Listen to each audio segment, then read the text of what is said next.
Bien, chers collègues, je vous propose que nous reprenions la séance avec le point 5 de l'ordre du jour consacré à la revue de l'action préparatoire sur la recherche en matière de défense et au programme européen de développement industriel de la défense, qui sont les précurseurs du Fonds européen de défense et aux conditions de succès de ce Fonds européen de défense. À ce titre, une étude a été commandée par notre sous-commission et elle va être présentée par deux de ses auteurs, Édouard Simon, directeur de recherche à l'Institut français des affaires internationales et stratégiques, et Frédéric Moreau, avocat au barreau de Bruxelles et chercheur associé à l'Institut français des affaires internationales et stratégiques.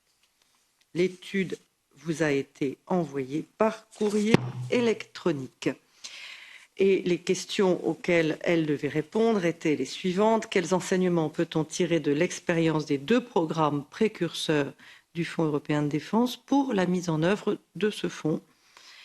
Autre question, comment le Fonds européen de défense peut-il contribuer aux différents objectifs qui lui ont été assignés, et ce, de manière équilibrée?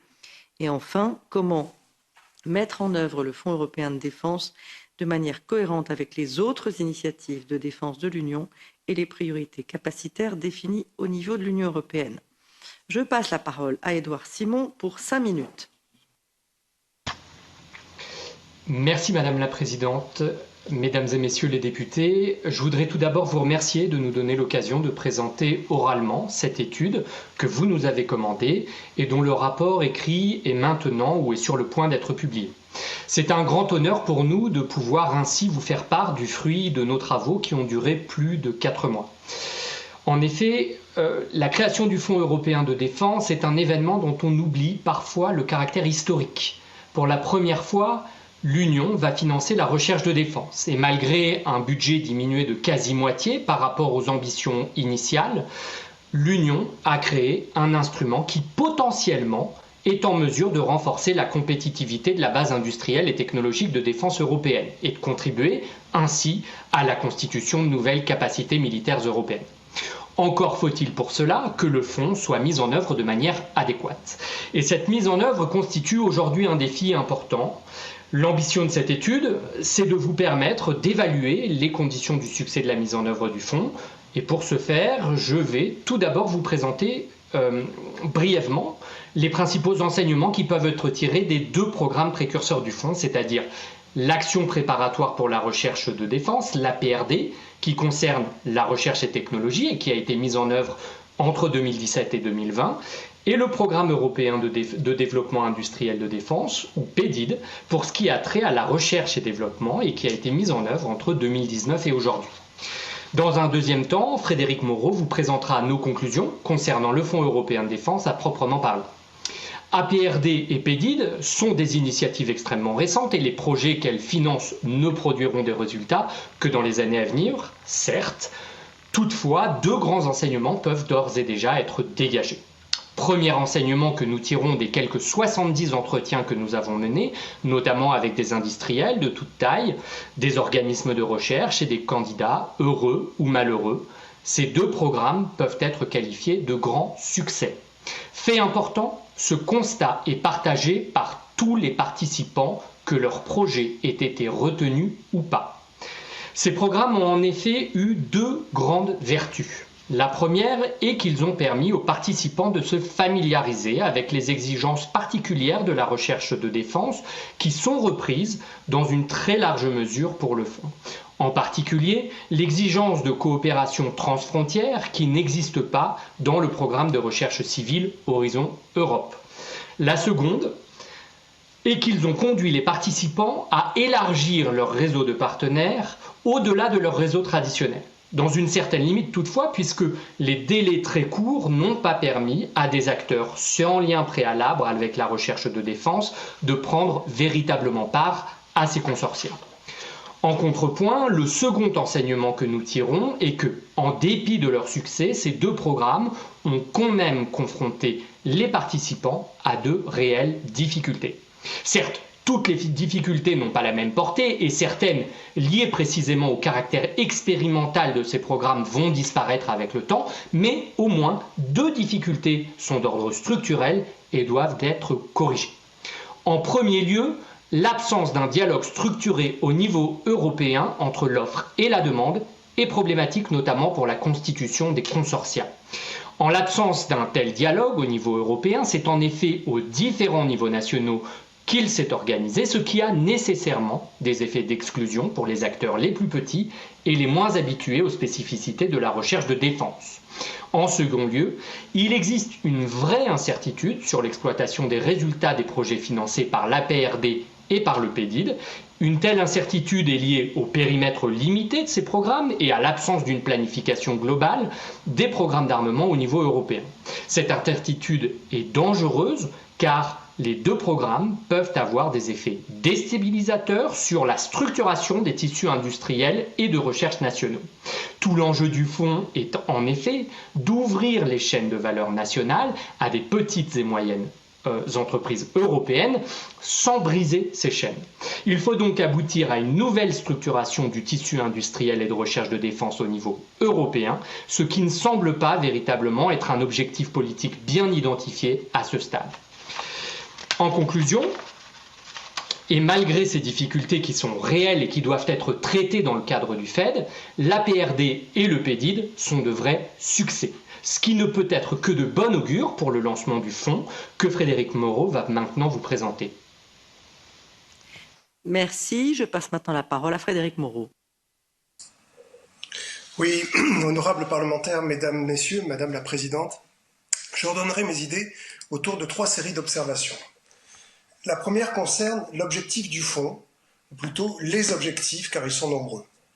La seconde a trait aux obstacles pour le mettre en œuvre et ils sont encore plus nombreux que les objectifs. Enfin, je vous présenterai les recommandations que nous estimons devoir faire pour surmonter ces obstacles. Mais avant toute chose, je souhaiterais vous dire que le Fonds européen de défense a souvent été présenté comme un game changer. Et nous sommes persuadés, en effet, que si certaines conditions sont remplies, il en a le potentiel. Toutefois, le succès ou l'échec dépendra essentiellement de la façon dont il sera mis en œuvre. Comme la guerre, la recherche de défense est un art tout d'exécution. Commençons donc par les objectifs. On peut en distinguer 4. L'objectif légal, l'objectif politique, l'objectif économique et l'objectif militaire. L'objectif légal est celui qui résulte du règlement qui établit le fonds. Cet objectif, vous le savez, c'est la compétitivité. Et il ne pouvait pas en être autrement puisque l'encre normative du fonds repose sur l'article 173 du traité sur le fonctionnement de l'Union européenne qui donne compétence à l'Union pour assurer la compétitivité de l'industrie de défense. Le fonds doit donc poursuivre cet objectif sans lequel il n'existerait pas et en dehors duquel il serait illégal. Mais attention à ne pas confondre compétitivité et compétition. La compétition, autrement dit la mise en concurrence par voie d'appel d'offres, n'est pas le seul moyen pour atteindre la compétitivité et encore moins pour défragmenter l'industrie de défense. Preuve en est que, lorsqu'en 1993, le gouvernement américain a souhaité défragmenter sa propre industrie de défense, il a commencé par inciter ses entreprises les plus importantes à se regrouper afin d'atteindre une taille critique lors d'un épisode resté célèbre sous le nom de « Dernier souper ». Quant à la recherche civile, la réussite phénoménale des géants de la tech s'est effectuée au prix d'un écrasement sans pitié de la concurrence et la constitution de gigantesques monopoles. Il faut donc se garder de tout dogmatisme et trouver le niveau approprié de compétition pour assurer la compétitivité. Deuxième objectif, l'objectif politique, ou plutôt les objectifs politiques, puisqu'il y en a 2. Le premier est l'autonomie stratégique, dans sa composante industrielle. La seconde est la coopération transfrontière entre les entreprises européennes, en particulier les petites et moyennes entreprises et les entreprises de taille intermédiaire. Le troisième objectif est l'objectif économique, la recherche de défense. Le fonds est d'abord et avant tout un fonds de recherche. Cela peut paraître une évidence, mais ne l'est pas tant que ça, car nombreux sont ceux qui croient que le fonds va servir à acquérir des capacités, ce qui n'est qu'à moitié vrai, puisqu'il est surtout destiné à inciter les États membres à le faire. Du reste, il eût peut-être mieux valu l'appeler Fonds européen de recherche de défense afin de lever toute ambiguïté.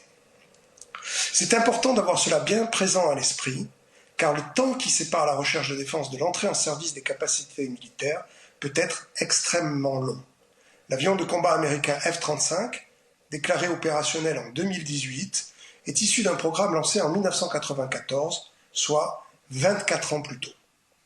Donc il serait illusoire d'attendre du fonds qu'il contribue à produire des capacités d'ici 2 ou 3 ans, même si son règlement contient une procédure dite des subventions directes, dont le but est d'aider au développement des programmes en cours et qu'il serait très dommage de ne pas utiliser. Enfin, et ce n'est pas le moins important, le dernier objectif est l'objectif militaire. Je dirais même que c'est le premier. On ne fait pas de la recherche de défense en effet pour le plaisir, ni même pour encourager les petites et moyennes entreprises, mais bien pour développer des capacités militaires.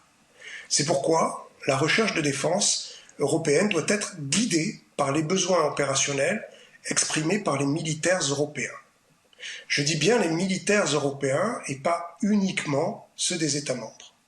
Ce sont ceux qui, au sein de l'état-major de l'Union européenne ou de l'Agence européenne de défense, ont la difficile tâche de planifier la défense européenne. Car c'est bien de l'argent européen dont il est question ici, ce qui du reste justifie le contrôle de votre Parlement, ainsi que celui de la Cour des comptes. Ce qui m'amène à ma deuxième série de réflexions, les obstacles.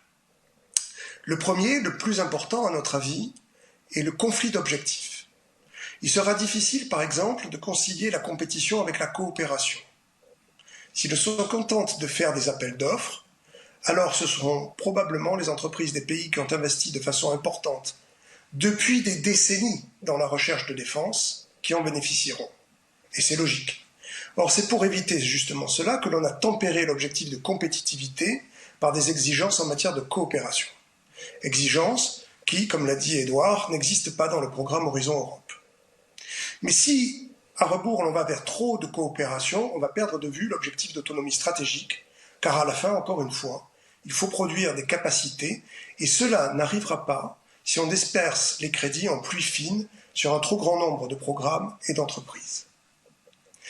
Il y a donc une sorte de triangle d'incompatibilité entre la compétitivité, l'autonomie stratégique et la coopération, au sein duquel il va falloir naviguer avec beaucoup d'habileté en faisant attention à ce que le slogan « Best Value for Money » ne se transforme pas en « Less Value for Money ».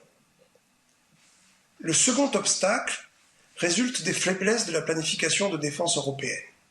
Je ne développe pas car j'ai déjà remis à votre Parlement un rapport sur le sujet en 2019.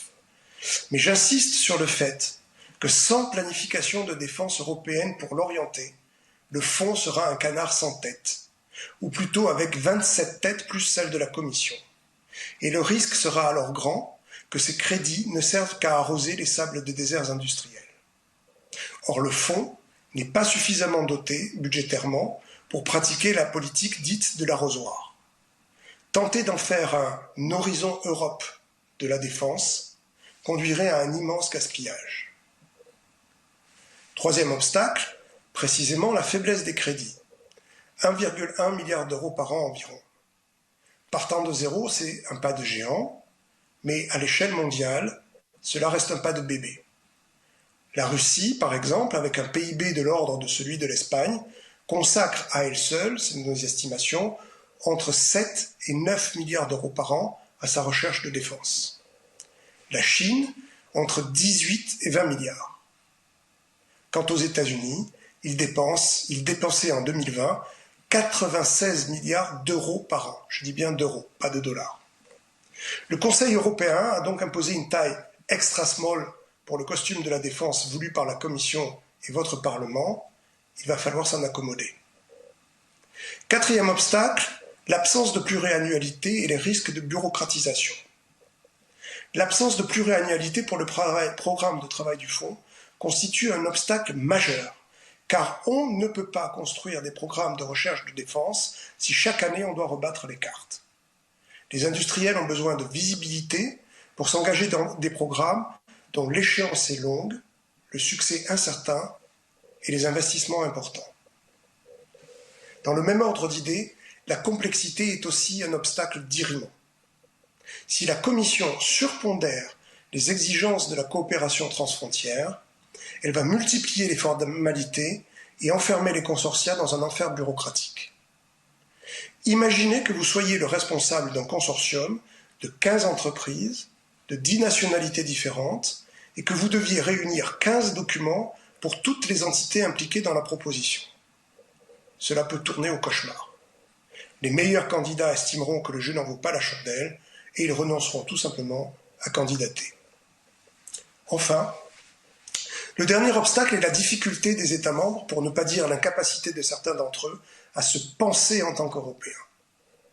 S'ils se lancent dans une approche transactionnelle, consistant à savoir ce qu'ils payent à l'Union et ce que l'Union leur apporte, et si de surcroît leur ministère des Finances se met à soustraire des programmes nationaux les montants alloués par l'Union, alors le fonds sera un échec. Pourtant, l'Europe est la mère patrie d'un nombre incalculable d'inventeurs. Pour ne prendre qu'un seul exemple, rappelons-nous que le co-inventeur du premier microprocesseur au monde, l'Intel 4004, à la source de la prospérité de la Silicon Valley, est un certain Federico Faggin, un Italien de Venise. Malheureusement, l'Europe n'est pas suffisamment une terre d'opportunités. Pour qu'elle le devienne, elle doit jouer en équipe. Ce qui m'amène à ma troisième et dernière série d'observations, nos recommandations. Pour contourner le risque de conflit d'objectifs, il nous semble indispensable de bien distinguer les fins, les voies et les moyens. Les fins, l'objectif principal, on l'a dit, c'est la compétitivité de l'industrie de défense européenne. Les voies imposées pour atteindre cet objectif sont la coopération transfrontière et l'autonomie stratégique. Quant aux moyens, évidemment, ce sont les projets qui seront sélectionnés, qu'il s'agisse de projets de recherche et technologie, R&T, pour environ 370 millions d'euros par an, ou les projets de recherche et développement, R&D, pour environ 750 millions d'euros. Concrètement, qu'est-ce que cela veut dire ? Eh bien, nous suggérons de pondérer de façon différente les critères des appels d'offres de R&T de ceux de R&D, afin de privilégier la coopération transfrontière pour la R&T et l'autonomie stratégique pour la R&D. Cela parce que la coopération est un peu plus facile au niveau de la science fondamentale, entre chercheurs, entre organisations de recherche, qu'à celui du développement, de la recherche et développement, où entrent en ligne de compte de puissants intérêts industriels et de non moins puissantes exigences étatiques. Tout l'enjeu du fonds se résume à ouvrir les chaînes de valeur nationales sans les briser. Cela exigera un réglage fin, un fine-tuning, pour reprendre un terme de politique économique dont nous sommes conscients qu'il est plus facile à énoncer qu'à réaliser. Notre deuxième recommandation est qu'il faudra néanmoins préserver la cohérence entre la R&T et la R&D. Comment ? En contribuant à la constitution de filières industrielles européennes. Dans cette perspective, il serait bon que le fonds se consacre sur un nombre limité de filières, celles précisément où les lacunes européennes sont les plus importantes, et ce, dans une logique pluriannuelle. De fait, des solutions existent pour contourner la règle de l'annualité. L'un des atouts du fonds est qu'il est adossé à un cadre financier pluriannuel dont on est certain qu'il sera exécuté. Ce cadre constitue une sorte de loi de programmation militaire sans le nom, ce qui est un avantage extraordinaire sur la plupart des programmations nationales, avantage qui n'est pas suffisamment exploité. La troisième recommandation est de tirer profit le plus possible des synergies entre la recherche de défense et la recherche civile.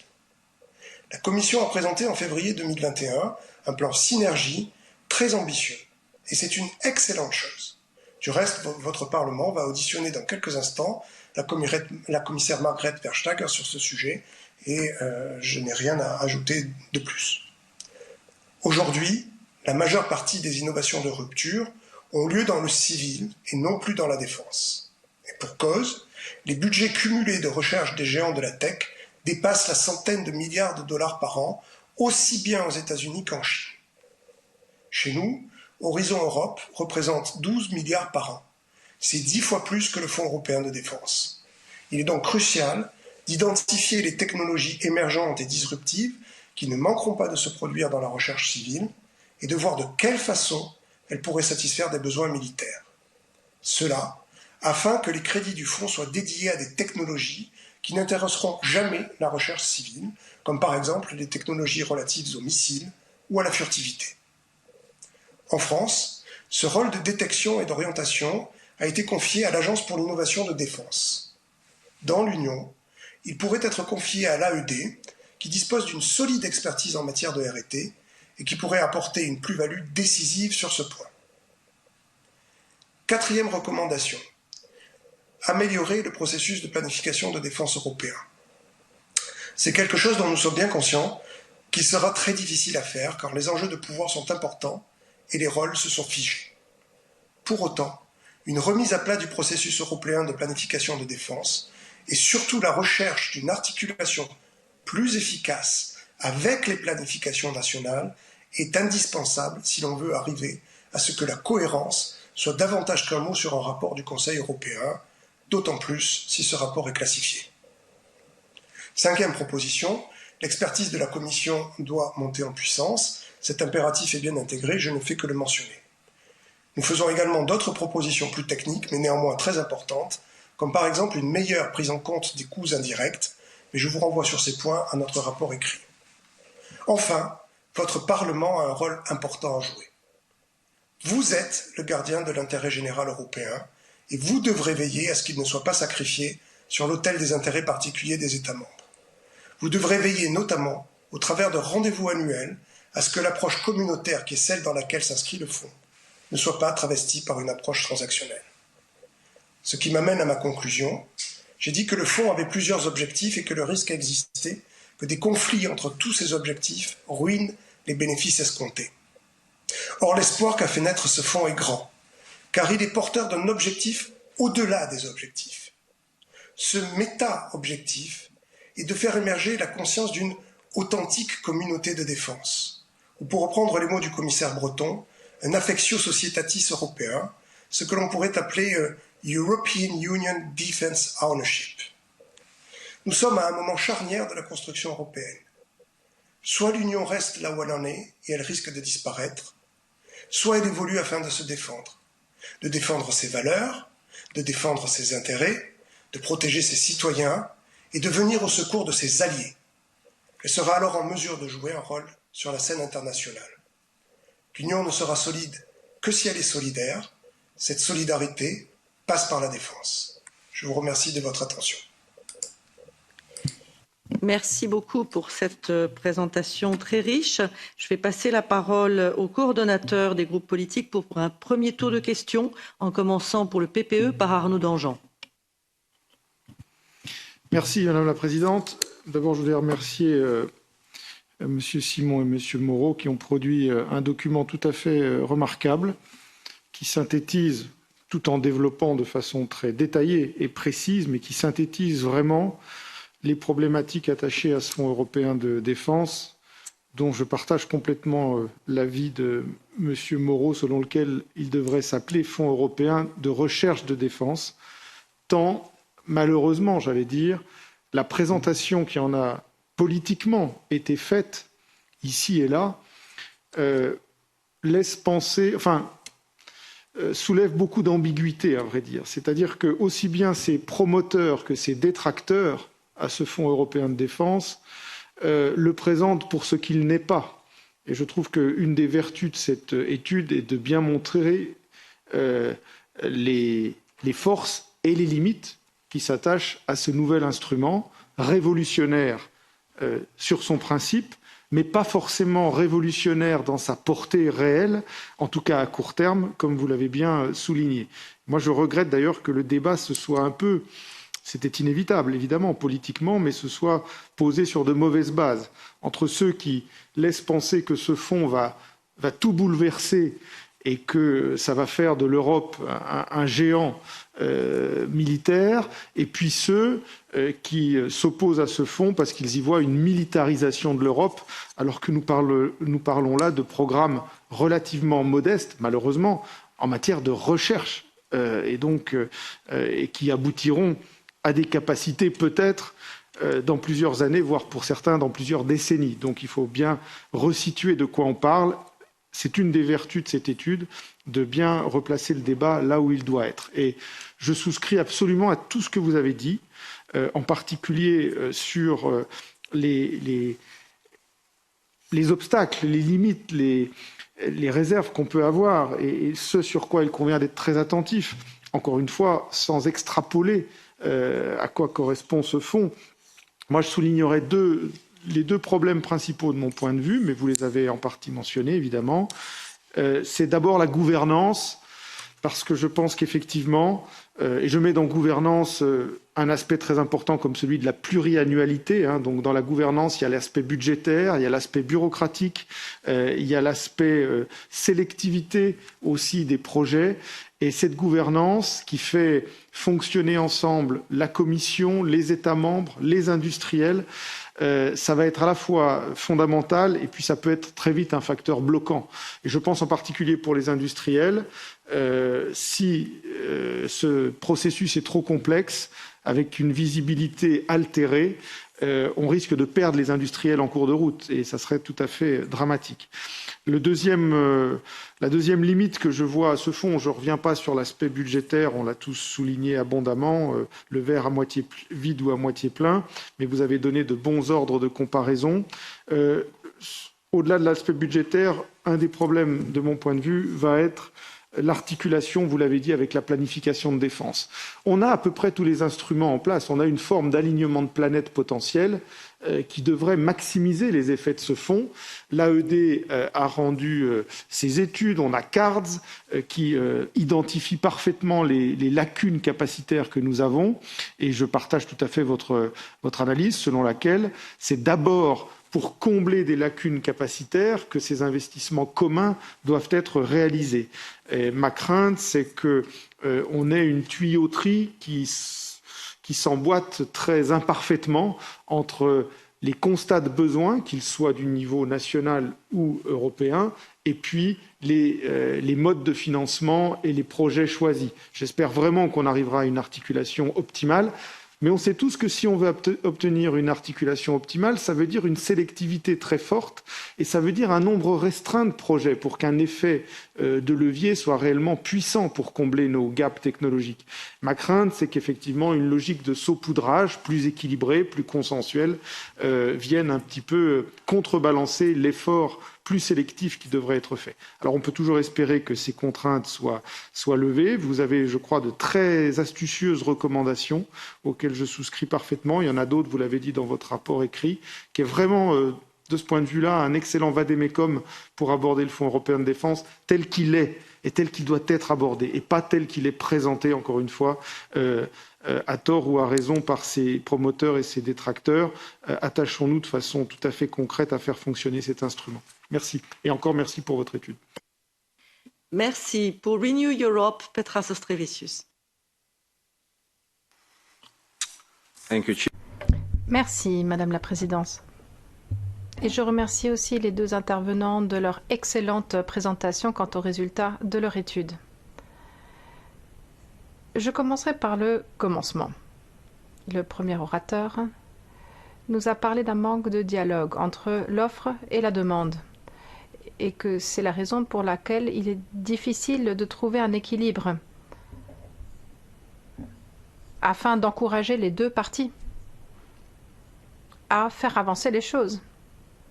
C'est quelque chose de très puissant parce qu'une fois que l'offre et la demande se rencontreront, eh bien, on pourra aller de l'avant. Mais alors, que faire plus concrètement? Voilà la question que je pose pour justement se faire rencontrer les deux parties. Et puis, deuxième question.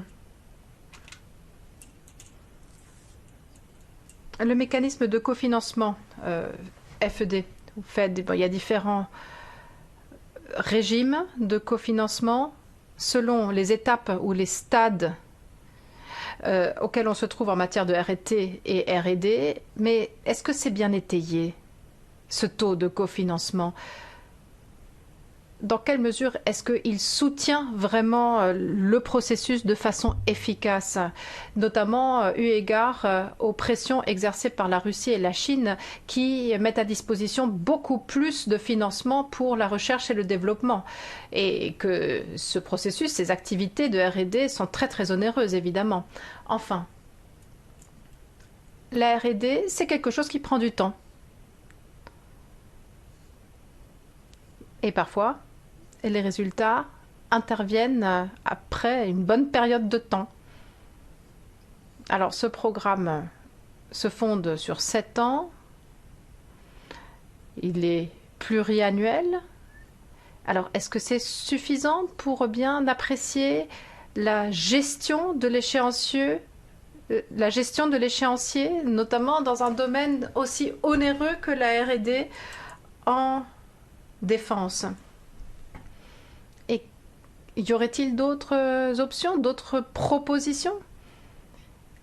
Si cet échéancier n'était pas fructueux? Et puis, un dernier point dans vos conclusions, il est question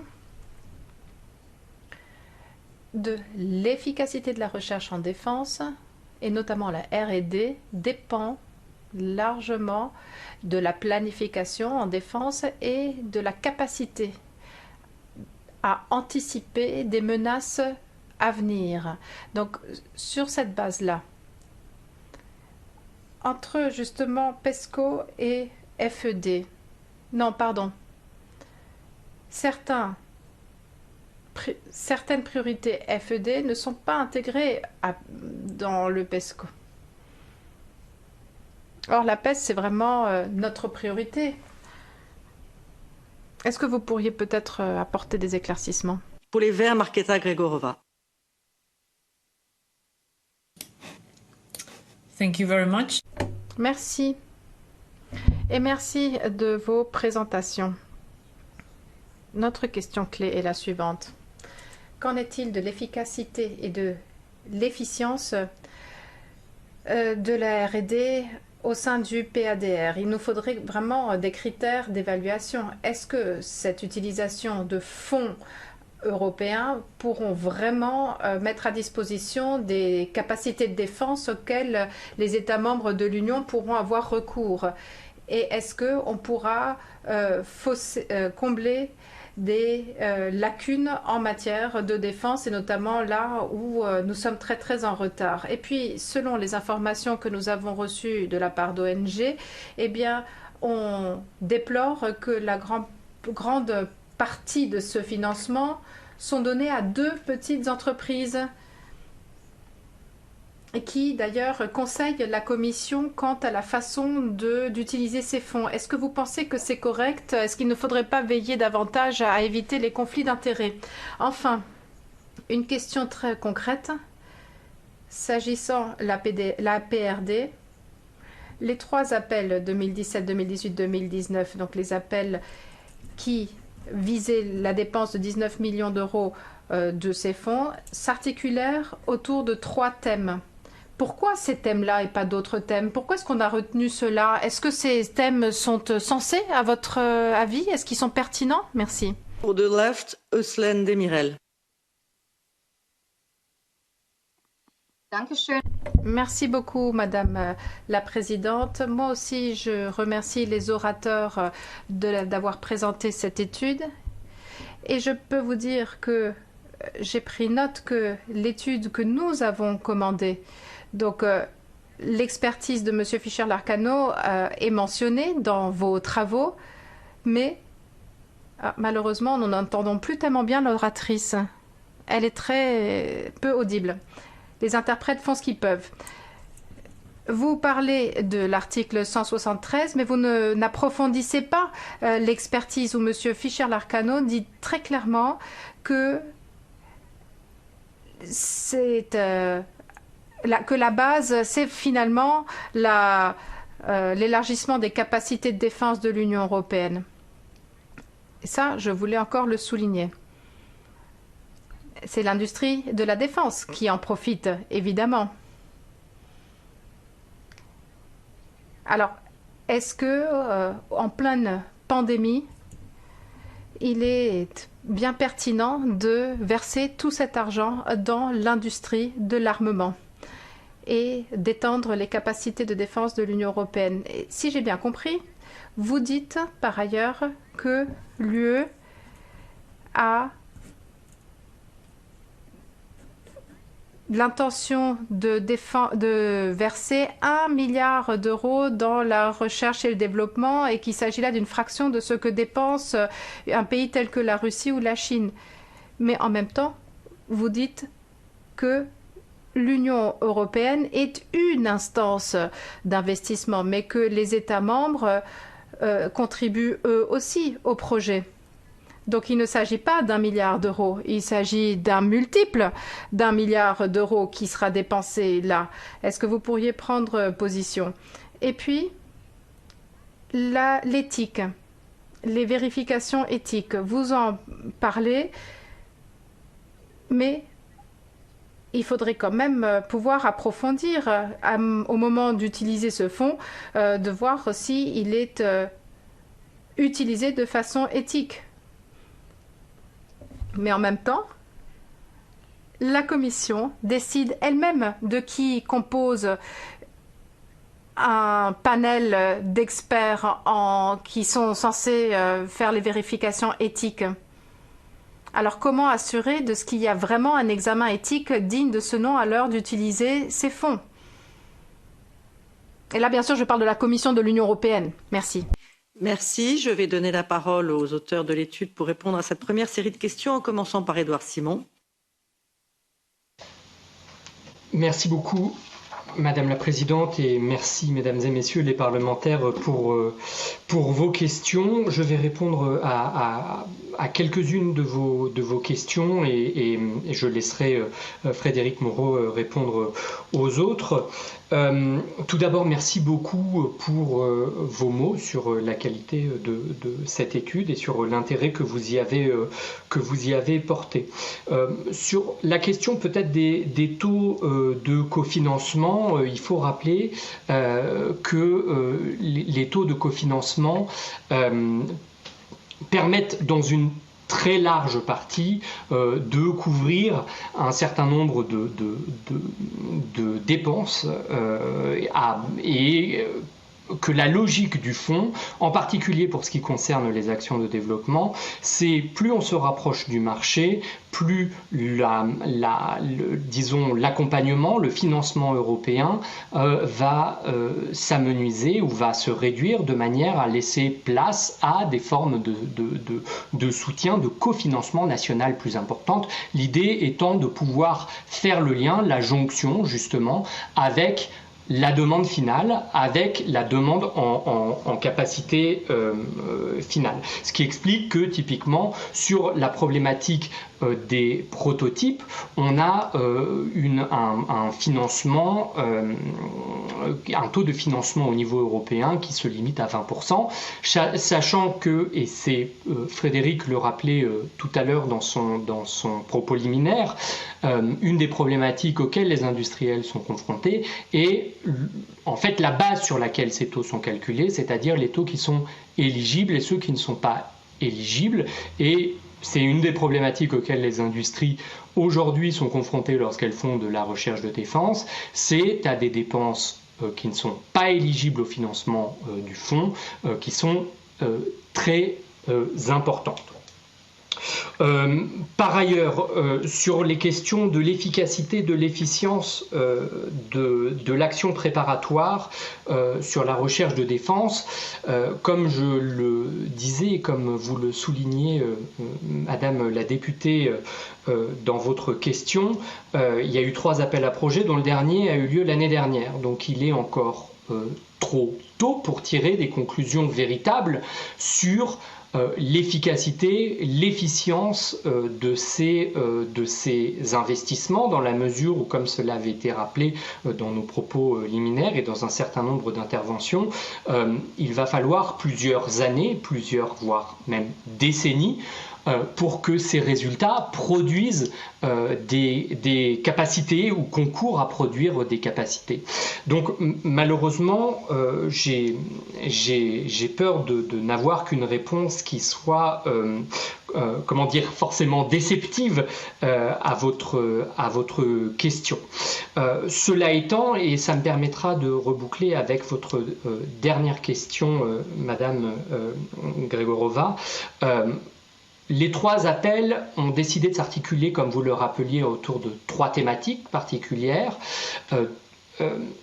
Vous posiez la question de savoir si ces thématiques étaient pertinentes, et le choix de ces thématiques a été fait parce qu'elles s'étaient parmi les plus prometteuses pour susciter rapidement des coopérations en matière de recherche et technologie en matière de défense. Et étant donné le nombre de projets qui ont été déposés, le nombre d'entités qui participent aux projets qui ont été retenus, et en particulier leur empreinte géographique, donc l'inclusivité de ces projets, on peut considérer dès à présent, et sans avoir à se prononcer, sans malheureusement pouvoir se prononcer sur l'efficacité de ces investissements, car encore une fois, il est trop tôt pour pouvoir se prononcer sur cette efficacité.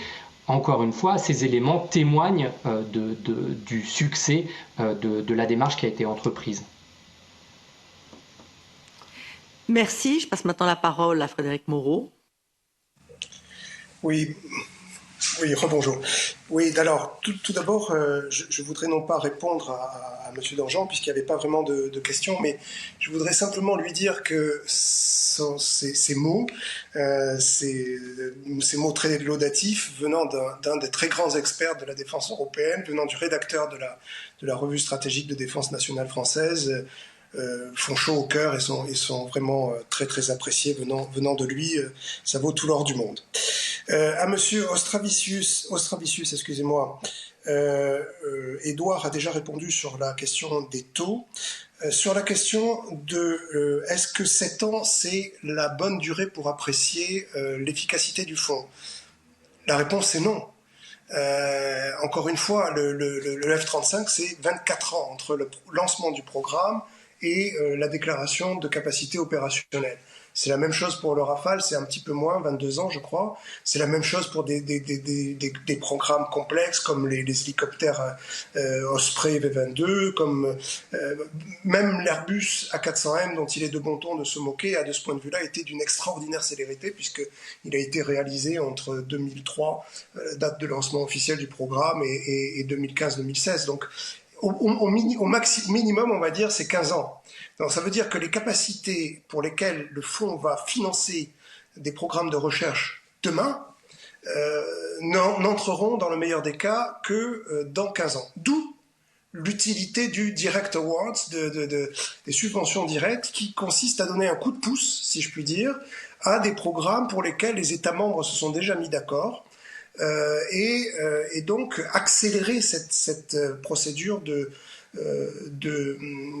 passage de la recherche à la capacité. Il y a eu deux programmes qui ont été financés sous cette procédure dans l'EDIDP. C'est le programme ESSOR de radio logiciels cryptés et le programme de l'Eurodrone. Ça a fait beaucoup d'obstacles de la part des petits États membres, il faut dire la vérité, parce qu'en fait, ils ont reproché à la Commission son manque de transparence. Je crois qu'il ne faut pas s'arrêter là et qu'il faut quand même utiliser cette possibilité, sinon les résultats seront trop longs. Troisième question de M. Astravicius, la relation avec la PESCO. Il n'y en a pas. Et c'est bien un problème. Enfin, si ce n'est que les projets qui font l'objet de développement dans la PESCO peuvent bénéficier d'un bonus dans le Fonds européen de défense, c'est très bien. Mais enfin, le Fonds européen de défense n'a pas vocation à être la banque de la PESCO. Ce qui manque à tous les deux, c'est une planification de défense européenne. Et la PESCO, et justement, c'est ce qui devrait permettre d'aller beaucoup plus vite dans le développement de capacités.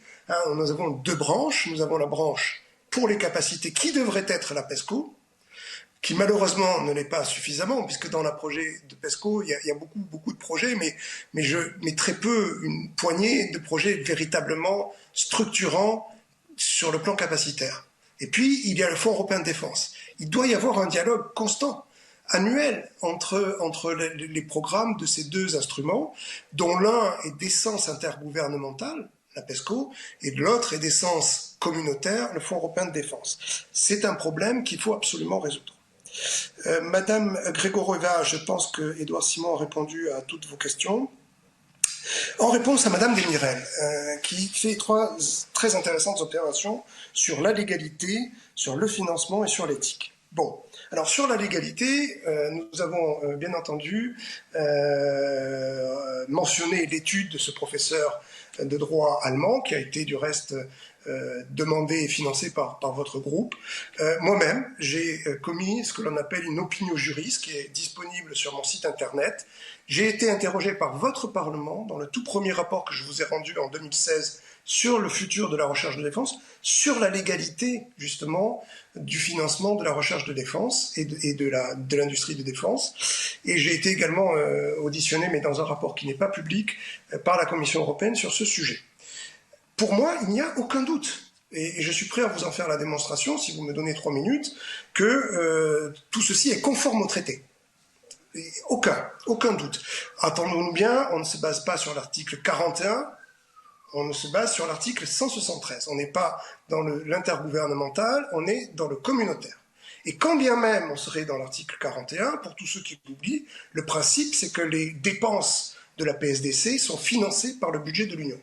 Et ce n'est que par exception, concernant les opérations et les dépenses ayant des applications dans le domaine de la défense, que les États membres doivent payer selon le principe cost lie where therefore. Mais là, nous sommes dans le communautaire, il n'y a aucun doute. Mais je voudrais dire à Madame Desmirel que, quelle que soit l'opinion du professeur de droit allemand, quelle que soit ma propre opinion, dans une démocratie, il y a une seule personne habilitée à dire le droit, c'est le juge. Donc, la seule personne qui pourra dire si ce programme est conforme ou pas au traité de l'Union européenne, c'est la Cour de justice de l'Union européenne. Sur le financement, je voudrais quand même, si c'est possible, que le technicien mette la slide sur, pas la slide, la feuille de calcul sur la recherche de défense, si c'est possible, c'est une feuille Excel. Vous dites, ce n'est qu'une partie comme multiple de financement de la recherche de défense. Voilà, c'est exactement cette feuille. Si vous pouvez aller dans la colonne 2019, tout à fait à la fin, voilà. Si vous pouvez agrandir un petit peu, afin que tout le monde voit bien les chiffres. Non, juste la colonne 2019. Voilà. Pardon. Voilà, celle-là, voilà. Voilà. Et si vous pouvez juste agrandir la feuille, parce que là, les chiffres sont illisibles. Voilà. L'une des spécificités, vous le voyez bien sur cette feuille, est-ce que vous pouvez remonter un petit peu dans la... Non, oui, enfin... agrandir la fenêtre pour qu'on voie les derniers pays en bas de la page, si c'est possible. Si c'est pas possible, tant pis. Ok, c'est pas grave. Bon, voilà, ça suffit. Écoutez, regardez, une des spécificités majeures de la recherche de défense, c'est qu'en fait, elle est réalisée par très peu de pays. Très peu de pays. Elle est très fragmentée. Et ces pays, non seulement, vous voyez, la France a 4,8 milliards. Avec 4,8 milliards, est-ce que vous pouvez monter le total de la colonne, s'il vous plaît? C'est de mémoire 6,8 milliards. Donc 4,8 milliards pour la France sur 6,8 milliards. Bon, c'est normal que la recherche de défense, enfin, ce qui est anormal, c'est qu'elle soit aussi concentrée sur quelques pays seulement qui font l'effort d'une recherche de défense. Et donc, on ne peut pas faire autrement. Le problème, c'est que on ne peut pas additionner ces sommes. Les Français font leur recherche de leur côté et les Allemands font leur recherche de leur côté. Et c'était la même chose quand les Anglais étaient encore dans l'Union. Donc on ne peut pas sommer le total des recherches de défense de l'Union. Donc le principe justement du Fonds européen de défense, c'est d'inciter les États membres européens à rechercher ensemble. Et ça, c'est extraordinairement positif d'un point de vue de l'utilisation des deniers publics. Enfin, sur l'éthique, mais moi, je n'ai pas de réponse. Il y a tout un article du règlement du fonds qui traite de l'éthique. Ce sont des exigences qui sont inscrites dans les critères de sélection des projets. Je crois qu'à un certain moment, il faut faire confiance et à la Commission européenne et au Parlement européen qui la surveillera, qui monitorera, comme on dit dans un mauvais anglais, ce fonds, pour voir si les programmes sont éthiques ou pas éthiques. Voilà, je vous remercie. Merci. Nous allons maintenant faire un deuxième tour de questions. J'ai demandé à mes collègues d'être assez concis pour qu'il y ait le temps pour les réponses, puisque nous devons terminer à 45. Pour le PPE, Michael Galler.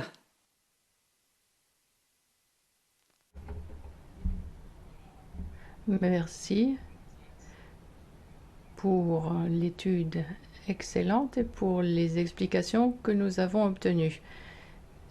Je voudrais aborder un point qui a déjà été mentionné.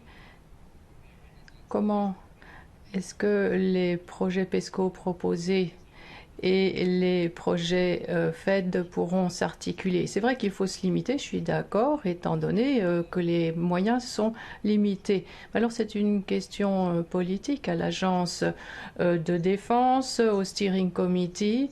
Ce sont les ministères de la Défense qui siègent et sur la base de l'expérience CARD, Annual Review on Defense, et sur la base des plans de développement de capacité, ils doivent pouvoir fixer des priorités. Et si politiquement ils le font, alors cela se réduit à un domaine qui peut alors être abordé concrètement par le Fed.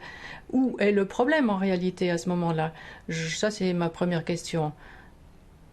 Deuxième question, et l'étude le mentionne aussi, le succès de ce fonds pourra être mesuré quant à savoir ce que nous réussirons à faire en matière de coopération et que nous n'aurions pas pu faire chacun en cavalier seul.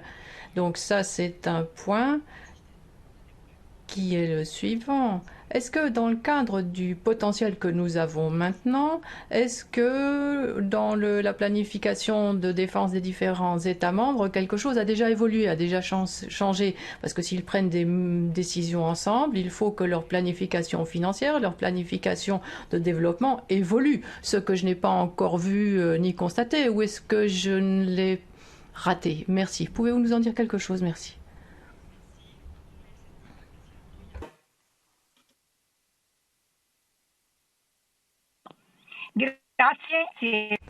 Merci.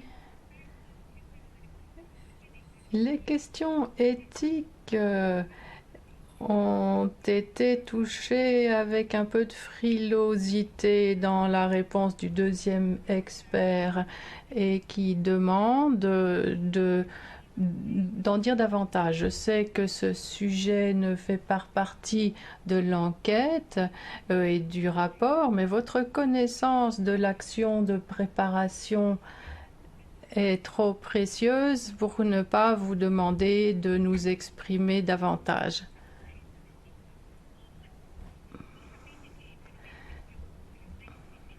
J'ai dit qu'il y a deux aspects très importants. Il y a beaucoup de préoccupations de la part de beaucoup d'organisations et d'ONG, notamment à propos de l'application de l'intelligence artificielle qui peut amener à des conclusions qui dépassent nos intentions. Ça, c'est un aspect important à propos de l'application de l'intelligence artificielle qui peut être un risque qui dépasserait ce que nous voulions. Et deuxièmement, le monitoring. Vous avez dit qu'il faut faire confiance au Parlement et à la Commission. Oui, mais le Parlement veut être plus informé. Comment faire un monitoring sérieux et approfondi sous cet aspect? Merci. Pouvez-vous faire un effort supplémentaire par rapport à ce que vous avez répondu tout à l'heure? Merci. Merci pour Renew, Clément Grossel. Thank you, Madam Chair. Merci. Je soutiens ces projets, certes, mais je suis déçue en même temps parce que les projets qui sont inventoriés ici, et je cite un exemple, pourquoi sont-ils destinés à échouer? Si on a un projet de surveillance maritime, si un pays qui participe et qui a 3000 km² de mer, est-ce que ce pays a vraiment besoin d'un tel projet? D'un côté, nous avons des menaces très claires, nous avons des energy weapons. L'Union a besoin d'un système de reconnaissance stratégique non humain. Nous ne l'avons toujours pas, ça manque. Ensuite, il y a les menaces explicites de missiles. Si vous regardez les derniers échanges entre le Hamas et l'Israël, les missiles sont les armes retenues et qui présentent un énorme défi, même pour des armées bien organisées. Comme nous n'aurons pas de planification européenne de défense pendant un bon moment, mais au niveau stratégique, on pourrait trouver un socle commun pour développer ce type de système qu'un État membre à lui tout seul ne développera jamais. Je pense que c'est ça la voie d'avenir. Si cette enveloppe, 7 milliards, c'est limité, ce n'est pas grand-chose. Quand on voit le coût d'un système moderne, quand on voit ce que la Chine, la Russie et les États-Unis dépensent sur le développement et la recherche portant sur des équipements modernes et des systèmes modernes, c'est vrai que c'est vraiment très très peu. Donc il faut avoir une vision claire, il faut décider quel système peut être développé au sein de l'Union européenne de telle sorte que cela pourra réunir les besoins et les capacités de tous les États membres de l'UE. Merci. Pour les Verts, Hannah Neumann. Thank you, Madam Chair. Merci, je remercie les orateurs de leurs évaluations très complètes des deux programmes.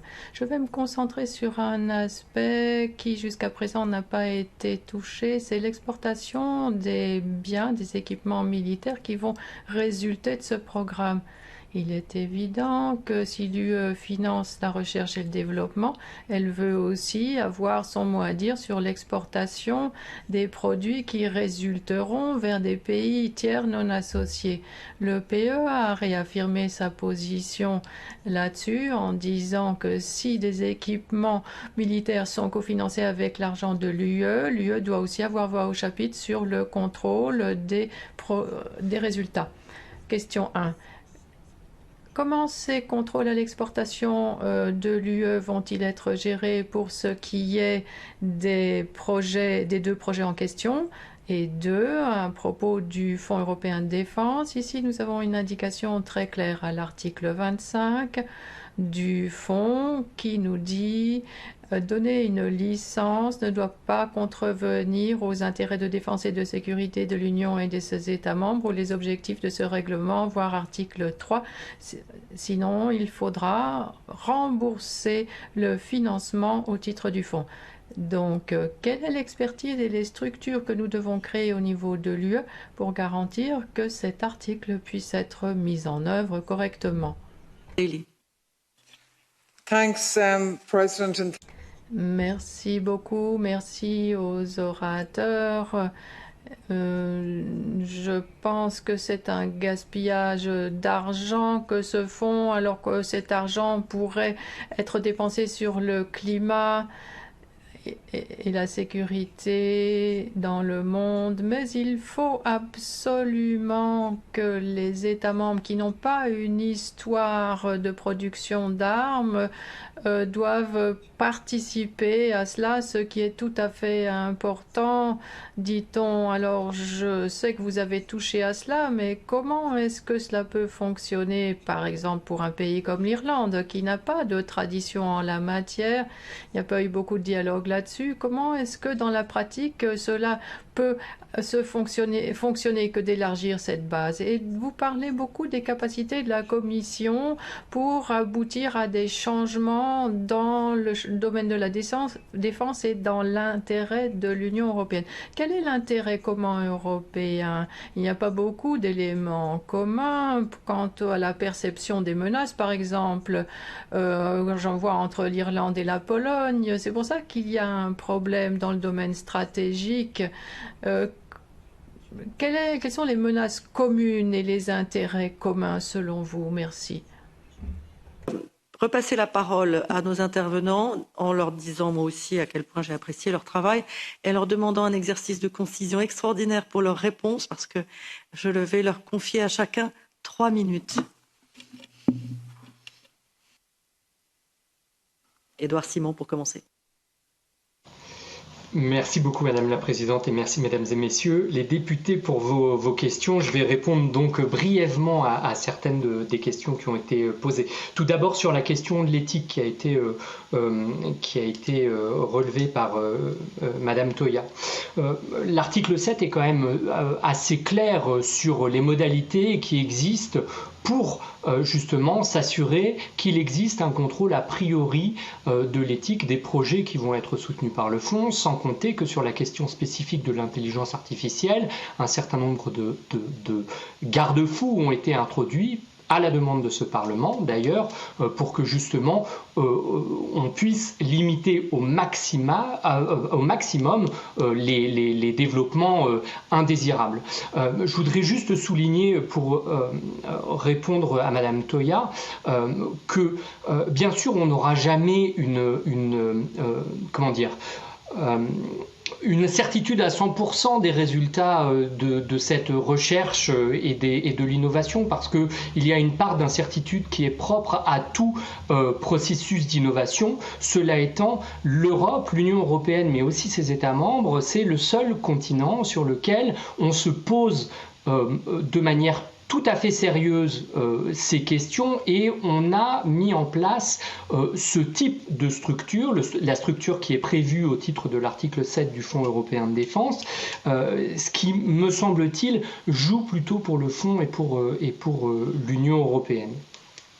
Pour la question sur l'exportation des biens, alors on sait que la question des biens et des technologies qui seront produites par le Fonds européen de défense, on sait que c'est un des points les plus chauds quand on en vient aux questions de production en coopération, de capacité de défense et de recherche de défense même. À ce titre, je crois que le règlement du Fonds européen de défense est également relativement clair quant à ce qu'il est possible et qu'il n'est pas possible de faire. Il me semble...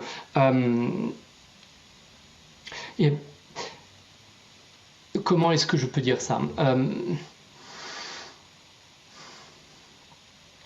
Il me semble que du point de vue de l'Union européenne et du point de vue de ce Parlement, il ne faudra pas confondre l'exécution, qui est la prérogative de la Commission, et celle du contrôle, qui est la prérogative de ce Parlement, notamment en ce qui relève des contrôles que vous évoquez, Madame Neumann.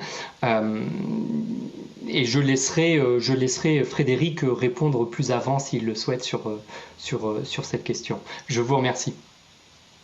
Merci. Monsieur Moreau. Merci Madame la Présidente. Je vais grouper, compte tenu du temps qui nous reste, les questions de Monsieur Galler, de Monsieur Crociel et de Madame Dalli. Parce que toutes les trois ont trait au fond à la même question, qui est celle de la planification de défense. Il y a d'abord les failles entre la planification de défense européenne, au sein de la planification de défense européenne. Nous avons en réalité deux systèmes de planification de défense. Le système de planification de l'état-major de l'Union européenne, qui est très cohérent, qui est très en harmonie du reste avec ce qui se fait à l'OTAN, et qui débouche sur les lacunes capacitaires. Il serait de l'Union européenne, que l'Union européenne aurait besoin pour remplir les missions qui lui sont assignées par les traités et par le niveau d'ambition militaire du Conseil européen. Donc ça c'est un premier point, c'est un processus top-down, tout à fait classique de planification de défense. Il y a un deuxième système de planification de défense qui est celui de l'Agence européenne de défense par rapport au CDP, au plan de développement de capacitaire, qui, je le rappelle, n'est pas, contrairement à ce que les mots pourraient laisser croire, un plan de développement capacitaire, mais qui est une simple liste des priorités agréées par les États membres et sur lesquelles ils s'entendent pour coopérer, de la CARD, qui est la façon examinée par l'Agence européenne de défense dont ces priorités sont effectivement remplies par les États membres, et ce qui est un excellent exercice. Mais c'est un exercice qui est de même nature que celui qui est fait au sein de la PESCO. C'est un processus bottom-up. Or, on ne peut pas faire de planification de défense bottom-up. C'est pas vrai. Bon. Donc, il y a déjà ce premier problème. Il y a un deuxième problème qui est lié à l'existence ou la coexistence du processus de planification otanien, qui n'est pas compatible, quels que soient les progrès qu'on puisse imaginer entre le NDPP, le NATO Defense Planning Process et les mécanismes de défense de planification européenne, pour deux raisons. La première, c'est qu'on ne planifie pas de la même façon en tenant compte des capacités militaires américaines et en n'en tenant pas compte. Ce n'est pas vrai. Et la deuxième raison pour laquelle c'est relativement difficile, c'est que les objectifs, en tout cas tels qu'ils sont fixés par les traités de la PSDC, ne sont pas ceux de l'OTAN. Défense collective dans un cas, gestion de crise dans l'autre, et on ne planifie pas de la même manière. Et puis il y a le troisième problème, c'est que les États membres sont très jaloux, et en particulier les grands États membres, sont très jaloux de leur propre planification de défense, et que les autres planifications de défense, c'est un peu secondaire. Donc comment faire cohabiter tout cela, c'est extraordinairement difficile, dans un cadre qui, globalement, reste intergouvernemental. Et il n'y aura pas de convergence naturelle de ces systèmes de planification. Ça, il faut se le mettre dans la tête. Les menaces de l'Irlande ne sont pas et ne seront jamais celles de la Pologne, celles de la Pologne ne seront jamais celles du Portugal, ainsi de suite. Donc il faut qu'on se mette d'accord sur un processus décisionnel qui permette d'avoir un commun dénominateur où les États membres sont d'accord pour faire quelque chose ensemble. Bon. Et à défaut de se mettre d'accord, pour l'instant, on fait un peu tout et n'importe quoi. On fait de la défense collective au sein de la défense européenne. Par exemple, Military Mobility, c'est un projet de la PESCO qui en réalité est un projet, soyons clairs, qui est un projet otanien. Bon, je vais vous demander de conclure, s'il vous plaît. Et donc là, je vais m'arrêter, Madame la Présidente, pour vous obéir immédiatement. Voilà. Merci. Je suis sûre que nous aurons l'occasion de poursuivre et je recommande à ceux qui ne l'avaient pas encore lu l'étude que vous avez rédigée ensemble. Nous avons parlé de la nécessité de ne pas confondre compétitivité et compétition et nous avons parlé de l'importance des synergies. Cela me fait une transition toute trouvée avec le point suivant de notre ordre du jour. Et j'ai le plaisir de souhaiter la bienvenue à la vice-présidente exécutive de la Commission, Margaret Vestager, dans cette sous-commission sécurité et défense pour un échange de vues sur le plan d'action de la Commission destiné à faciliter les synergies entre les industries civiles de la défense et celles du domaine spatial. Il existe un consensus au sein du Conseil, de la Commission et du Parlement sur la nécessité de renforcer le marché européen de la défense et l'industrie de défense. Une base industrielle et technologique de défense européenne plus intégrée doit permettre de surmonter la fragmentation du marché européen, de partager les coûts, de favoriser la coopération en matière de recherche et de développement, nous venons d'en parler, de réduire les freins à la croissance et d'éviter l'obsolescence technologique, tout en contribuant à renforcer l'autonomie stratégique de l'Union européenne. Avec le Fonds européen de défense, nous disposons pour la première fois au niveau de l'Union européenne d'un instrument pour contribuer au financement de la recherche de défense dont nous avons particulièrement besoin. Nous venons d'en parler. Pour autant, avec un budget qui a été diminué par rapport aux ambitions initiales, le Fonds européen de défense ne sera pas suffisant pour financer la recherche et le développement de technologies qui sont pour l'essentiel duales et qui peuvent faire l'objet d'applications militaires mais aussi spatiales et plus largement commerciale. Avec son plan d'action, la Commission a pour objectif de favoriser les synergies entre industries spatiales, de défense et civiles, notamment pour ce qui concerne leurs activités de recherche et d'innovation. Favoriser l'innovation en utilisant tous les cadres existants et en faisant en sorte qu'elle soit, dès le départ, conçue pour des applications multiples est une approche qu'il faut saluer. Une telle démarche apparaît ainsi particulièrement prometteuse pour les technologies critiques, comme par exemple pour les technologies européennes utilisées pour les drones. Ainsi, les financements peuvent faire levier les uns par rapport aux autres, tout en conservant leurs spécificités. Cette approche démontre en outre la pertinence et l'ampleur de l'objectif d'autonomie stratégique de l'Europe, à un moment où nous avons pris conscience que nos concurrents peuvent être inamicaux et que nos dépendances sont autant de vulnérabilités. Dans cet esprit, la stratégie de l'Union européenne pour la gestion du trafic spatial, par exemple, est d'une importance majeure, tout comme le projet de système satellitaire de communication sécurisé, et je pourrais en citer beaucoup d'autres. Sur tous ces sujets, nous sommes impatients de vous entendre, Madame la Vice-présidente, nous dire comment vous mettez en œuvre le plan d'action que vous avez présenté. Je vous donne la parole pour 15 minutes.